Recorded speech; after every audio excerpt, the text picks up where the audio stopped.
नमस्कार दोस्तों। आइए आज हम अध्ययन करते हैं दर्पण। दर्पण क्या होता है? आइए जानते हैं। देखिए, कोई ऐसा परावर्तक माध्यम ले ले या फिर कोई ऐसा माध्यम जिसमें से प्रकाश आ सके और जा सके। जैसे हम ले लेते हैं कांच। कांच क्या करेंगे? कांच लेकर के उसे एक तरफ हम लोग कलई कर दें। क्या कर दें? कलई कर दें, यानी कि पेंट लगा दें। जब उसके हम एक तरफ पेंट लगा देंगे ना, तो वह परावर्तक तल बन जाएगा। जब वह परावर्तक तल बन जाएगा तो उसमें हमारा प्रतिबिंब दिखाई देगा। यदि हम कहीं रखते हैं तो उसमें से प्रकाश का परावर्तन होगा। ध्यान दीजिएगा, उसमें जो प्रतिबिंब बनती है वह कैसी बनती है? वह प्रतिबिंब हमारी आभासी बनती है। ध्यान दीजिएगा, इसीलिए उसमें हमारा प्रतिबिंब दिखाई देता है।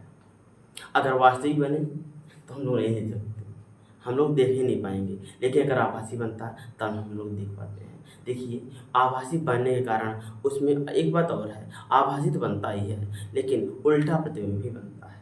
देखिए, जैसे उसमें से यदि हम दाहिना हाथ ऊपर करते हैं तो उसमें से बायां हाथ वह ऊपर करता है, यह बात है। ठीक है, उसमें ध्यान दीजिएगा, आपकी जो ये सब मान लो दाईं आँख है, उसमें अगर यह ऐसे दाबेंगे, उसमें बाईं आँख दाबेगा।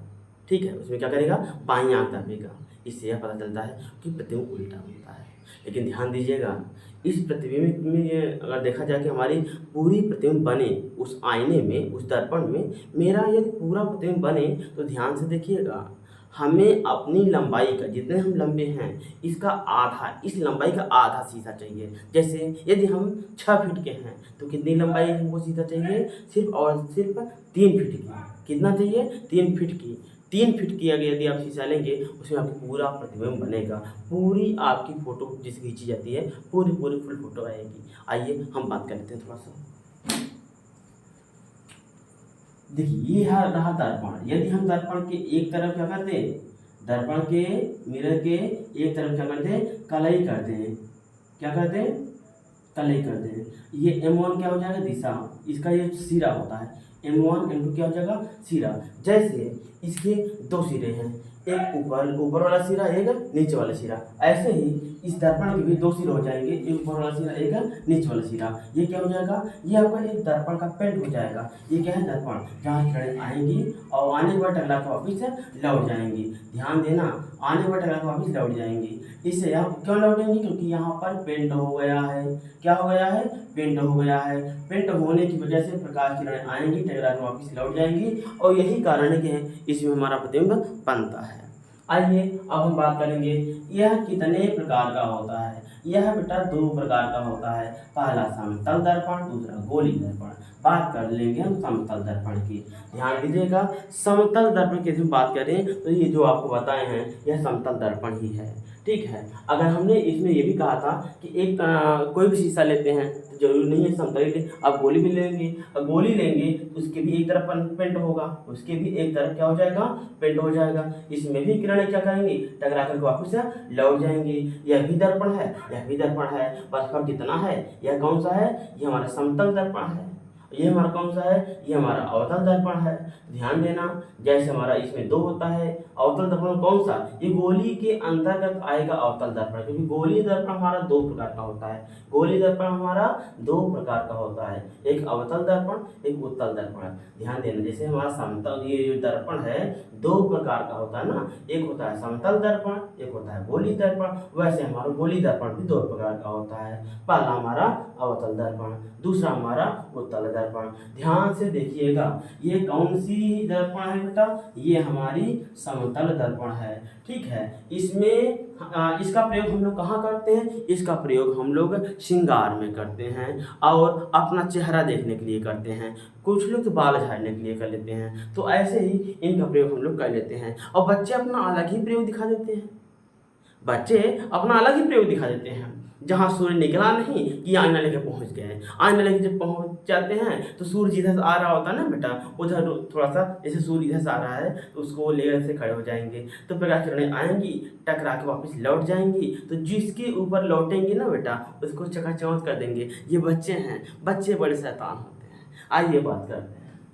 ठीक है, ये हमारा क्या हो गया, ये समतल दर्पण हो गया। हम आपको बताए हैं अगर हमें पूरी प्रतिबिंब की अगर मान लो हमारा क्या है, हम एक बिंब हैं, हम एक वस्तु हैं, अगर हमें क्या है, वस्तु हैं, अगर हम एक वस्तु हैं, हमें पूरी लंबाई अगर देखनी है तो हमें यानी कि इसका पालन करना होगा, किसका बेटा, h/2 का, किसका, h/2 का। h/2 का पालन हम लोग क्यों करेंगे, क्योंकि हमें जितने बड़े हम हैं उतने ही बड़े शीशा चाहे, ऐसी ज़रूरत नहीं, हमें अपनी लंबाई का आधा शीशा मिल जाए ना, हमें पूरा प्रतिबिंब बन जाएंगे। हमें क्या करेंगे, पूरा प्रतिबिंब बन जाएंगे, यानी कि हम वस्तु हो जाएंगे, हमारा जो प्रतिबिंब बनेगा वह क्या हो जाएगा, प्रतिबिंब ही कहलाएगा।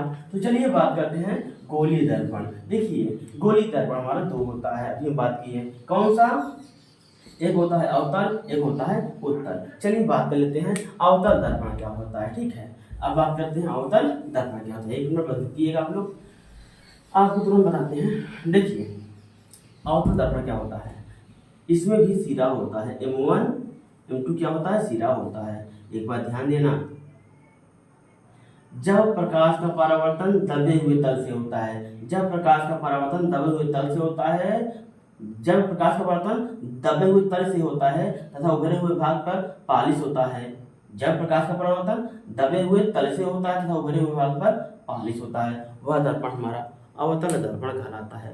फिर से सुन लीजिएगा। देखिए क्या होता है कि देखो मान लो ये हमारा दर्पण है, ये देख लीजिए हमारा ये दर्पण हो गया, मोटी मिसाल से इस तरह हम लोग पेंट कर दिए हैं।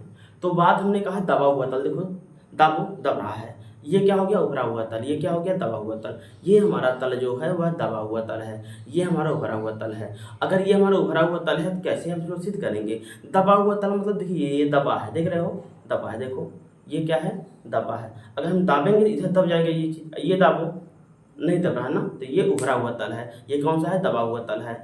तो ध्यान देना, ये हमारा कौन सा तल है, ये दबा हुआ तल है, ये उभरा हुआ तल है। तो दबा हुआ तल यानी कि प्रकाश किरणें आए, यहाँ से लौट के चले जाएं, यहाँ से लौट के चले जाए, तो जाहिर सी बात है ये दबा हुआ तल है, प्रकाश लौटेगी। यहाँ का क्या, ये क्या है, ये उभरा हुआ तल है, यहाँ पर पालिश है। वही हम समझाना चाहते हैं कि जब प्रकाश का परावर्तन दबे हुए तल से होता है तथा उभरे हुए भाग में पालिश होता है, ये कौन सा है, उभरा हुआ भाग है जिसमें पालिश है। पालिश किसका होता है, पोटेशियम ऑक्साइड का, पोटेशियम ऑक्साइड का। यहाँ पर लेप होता है, पेंट होता है, ध्यान दीजिएगा, यहाँ क्या होता है, लेप होता है, पेंट होता है। और लेप ना हो तब क्या होगा, तब कोई जो है मिरर काम ही नहीं करेगा। हम लोग कर सकते हैं तब दर्पण तो होगा, लेकिन कौन सा दर्पण, सिंपल कांच होगा, बस सिंपल कांच जिसमें प्रकाश आएगी और टकराने वाली बात छोड़ो, इस पार से उस पार दिखाई देगी। अगर किरणें आएंगी ना उस पार चली जाएंगे, लेकिन कब, जब पेंट नहीं होगा। लेकिन पेंट है, ये कौन सा दर्पण बन गया, अवतल दर्पण बन गया। ठीक है, उन्हें एक बार डिफिनीशन क्लियर कर लेते हैं, उन्हें एक बार डिफिनीशन क्लियर कर लेते हैं।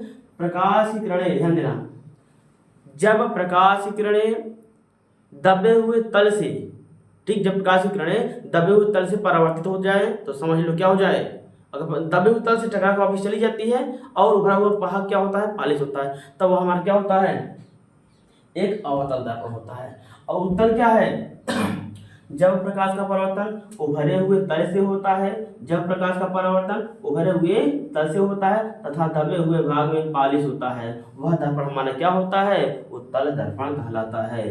पुनः सुन लीजिएगा, हमने क्या बताया है, जब प्रकाश का परावर्तन उभरे हुए तल से होता है तथा दबे हुए भाग में पालिश होता है, वह दर्पण हमारा उत्तल दर्पण कहलाता है। ध्यान दीजिएगा, देखिए बेटा, जब परावर्तन दबे हुए तल से हो तथा उभरा हुआ भाग पर पालिश हो, वह दर्पण अवतल दर्पण कहलाएगा। और जब प्रकाश का परावर्तन उभरे हुए तल से होता है, कहाँ से, उभरे हुए तल से होता है तथा दबे हुए भाग में पालिश होता है, जब प्रकाश का परावर्तन उभरे हुए तल से होता है तथा दबे हुए भाग में पालिश होता है, वह दर्पण हमारा उत्तल दर्पण कहलाता है। आइए बस आज इतना ही आपको अध्ययन कर सकते हैं, बाकी आपको हम कल करवाएंगे।